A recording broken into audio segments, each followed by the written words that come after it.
se llama El viento sopla del norte. Eso es. Que he visto en la página de Amazon.com, que ustedes saben que es la página que vende libros digitales más importante del mundo, con muy buenos comentarios de la crítica.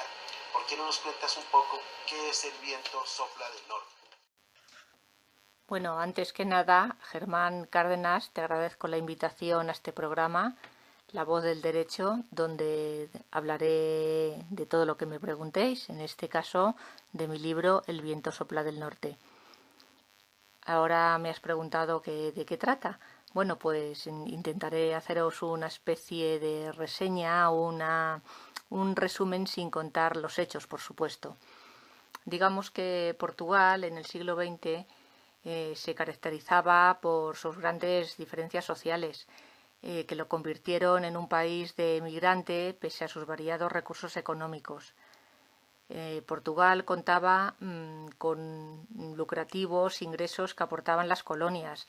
Unas le aportaban especias, otras oro, otras otros minerales, pero aún así existía una clase dominante, casi feudal, que vivía en la opulencia, mientras mantenía al pueblo en la miseria, en la ignorancia, en la desidia.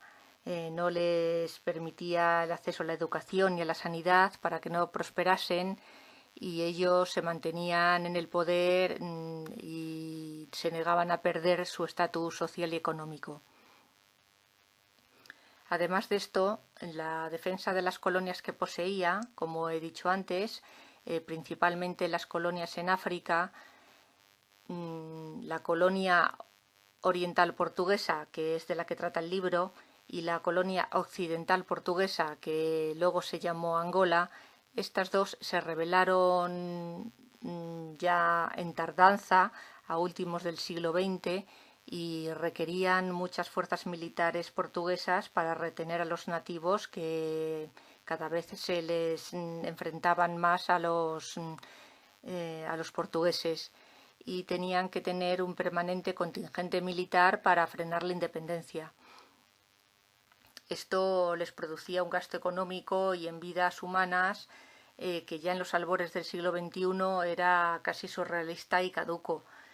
Muchos de los soldados que iban a las colonias a defender la metrópoli, o sea, a defender Portugal, no estaba de acuerdo ya con la forma de vida y de explotación que tenía su país a los nativos.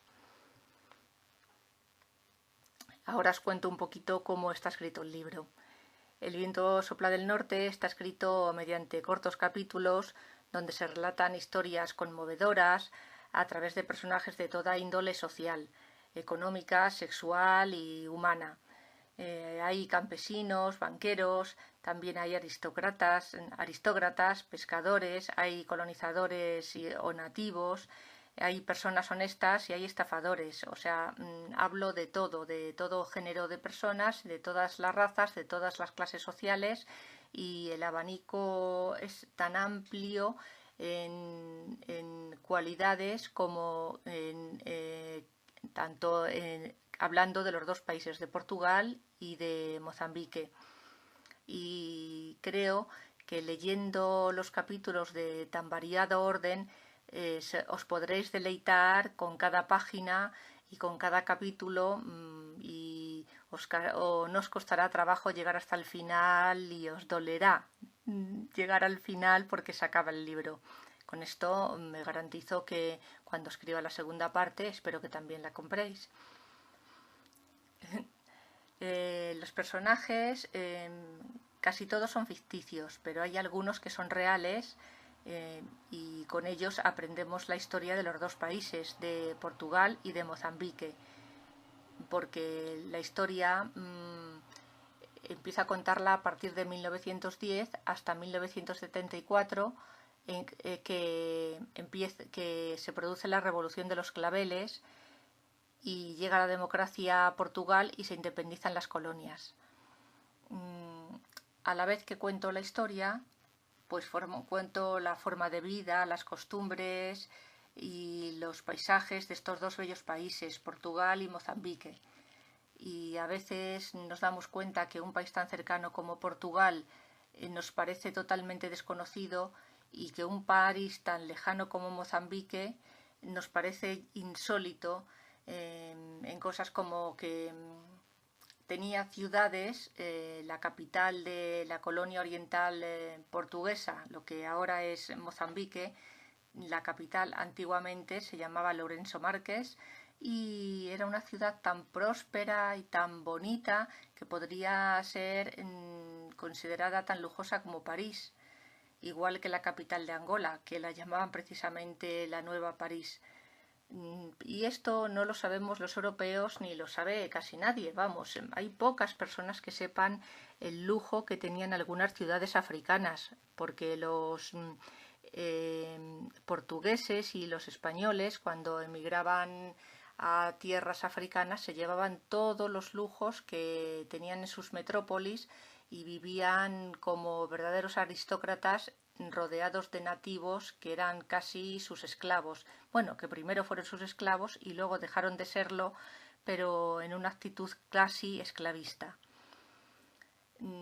Trato de hacer una visión realista y llena de contrastes y quiero ofrecer al público la visión de unas personas que forjaron su vida trabajando, sufriendo, en dos países distintos, lejanos y llenos de encantos que iremos descubriendo con sorpresa hasta que terminemos el libro. Y eso es todo lo que os puedo contar de momento. El tiempo en la radio es muy breve y sin duda sobre tu libro seguiremos hablando a todos los oyentes que les interese el libro. En el portal Amazon.com, todos sabemos que es el portal más importante de venta de libros en el mundo, se puede conseguir el libro El viento sopla del norte de la escritora española Victoria Suever, que el tiempo en la radio es muy breve y sin duda sobre tu libro seguiremos hablando a todos los oyentes que les interese el libro.